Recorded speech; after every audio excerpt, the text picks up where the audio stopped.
Perhaps you caught part of President Trump's stunningly cringe-worthy presentation in Puerto Rico, wherein he boasted about the fantastic job FEMA is doing and the amazing contributions of our military on that island, even as most of the relief supplies were still sitting in shipping containers.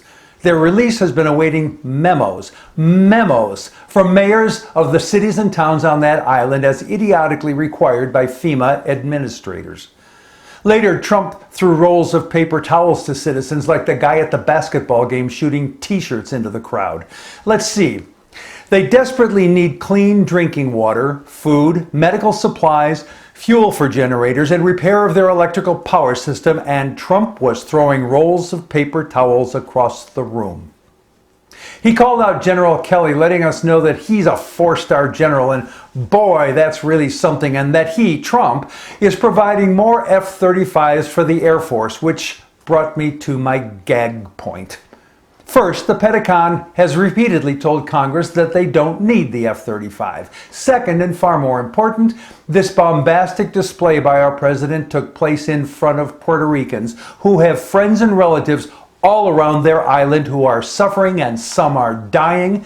And instead of focusing on serving all those suffering people, this fool of a president is lauding his chief of staff and bragging about himself for forcing yet more F-35s onto the Pentagon. Reprehensible. Absolutely reprehensible. And that's when the song burst onto my laptop screen, nearly fully formed. I'm not going to sing in this video, so you sing it to yourself to the tune of Unforgettable, originally sung by Nat King Cole, then later mixed as a duet with his daughter Natalie Cole. There's a karaoke version linked in the written blog for your accompaniment. And there's more. Are you pretty well sick of the heartfelt thoughts and prayers of our legislators after every mass shooting? The problem, of course, is that thoughts and prayers don't stop bullets from ripping apart the bodies of the next innocent victims. Gun safety legislation is prevented by the massive contributions of cash to politicians from the NRA.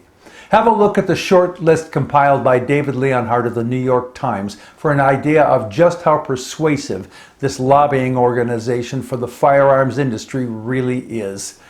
I know you want gun safety legislation to begin to stem the flow of the blood from innocents. 90% of us do. But as I demonstrate in my money, politics, and democracy talks, you're not getting what you want. And you won't, as long as we allow our legislators to be in the pocket of big money. You and I have a part in this in another way, too. Have a look at the article from the Washington Post by Denny Hayes to understand why it's so hard to pass gun control laws. It's all in one graph. Hint, we all have BSO syndrome, bright, shiny objects. I'm Jack Alshuler.